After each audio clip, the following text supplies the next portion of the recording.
تاہم مزید چند سال تک اس پر نقشہ نگار اور فنشنگ کا کام ہوتا رہا۔ اس محل کو مکمل تیار ہونے میں 22 سال کا عرصہ لگ گیا۔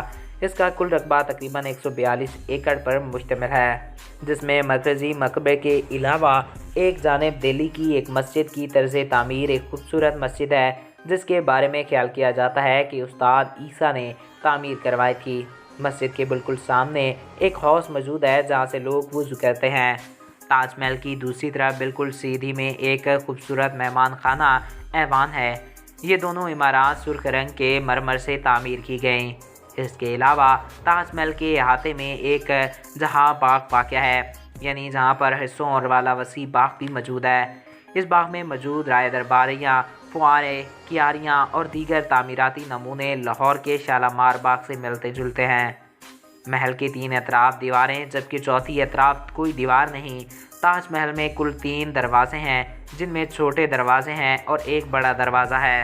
اس دروازے پر قرآنی آیت انتہائی خوبصورتی کے ساتھ نقوش کی گئی ہیں۔ تاج محل کی دیوار کے باہر کچھ اور مقبرے بھی نظر آتے ہیں جو شاہجہاں کی دوسری بیویوں اور ملازمین کے ہیں۔ مسجد اور مہمان خانے کے علاوہ جو مرکزی عمارات اس احاطے میں موجود ہیں وہ ممتاز محل اور شاہجہاں کا مقبرہ ہے، جسے تاج محل کہا جاتا ہے۔ تاج محل کی عمارت مختلف تہذیب و طرز تعمیر کا حسن امتیاز ہے۔ اس میں فارسی، ترکی، ہندوستانی اور اصلاحی طرز تعمیر سب کی جھلک نظر آتی ہے۔ مکمل عمارت سنگ مرمر کے لیے جبکہ اس کا چبوترا سرخ سنگ مرمر سے تیار کیا گیا ہے۔ مقبرہ تقریباً 55 میٹر کی بلندی تک ہے۔ مقبروں کے ٹھیک اوپر ایک بڑا سا گنبد ہے۔ ناظرین، 18 میٹر خطرناک یہ گنبد ایک ماہر اسماعیل خان نے ڈیزائن کیا تھا۔ اس بڑے گنبد کے علاوہ یہاں چھوٹے گنبد بھی ہیں۔ گنبد کے اوپر 19ویں صدی تک سونے کا پترا چڑھا ہوا تھا، مگر بعد میں اسے اتار لیا گیا اور اس کی جگہ چاندی کا گز لگا دیا گیا جو تک موجود ہے۔ اس کے علاوہ تاج محل کے چاروں کونوں پر 42 میٹر بلند ایک مینار بھی موجود ہے۔ محل کے اندر 2 مقبرے نظر آتے ہیں، جس میں سے ایک شاہجہاں کا اپنا اور دوسرے مقبرے ممتاز محل کے ہیں۔ یہ مقبرے قبروں کے عین اوپر بنائے گئے ہیں۔ اصل مقبرے تہہ خانے میں موجود ہیں۔ اس کے علاوہ تاج محل میں کچھ خفیہ راستے اور کمرے بھی ہیں جنہیں شاہجہاں کے دور میں بند کر دیا گیا تھا اور یہ آج تک بند ہیں۔ دوستوں، ایک اندازے کے مطابق تاج محل کی تعمیر میں کروڑوں روپے کی رقم خرچ ہوئی تھی۔ ناظرین، اس رقم کو اگر آج کے حساب سے دیکھا جائے تو یوں کافی روپے بنتے ہیں اور اربوں روپے بنتے ہیں۔ اس کی تقسیم میں اس وقت تقریباً 20,000 مزدوروں نے کام کیا۔ تاج محل میں جن رنگوں کا استعمال پتھروں کا کیا گیا، ان میں سفید سنگ مرمر راجستھان سے لایا گیا، جبکہ دیگر 28 قسم کے پتھر دنیا کے کئی ممالک سے لائے گئے۔ ان ملکوں میں تبت، اٹلی، مصر، افغانستان، سری لنکا اور سعودی عرب اور ایران جیسے ملک ہیں۔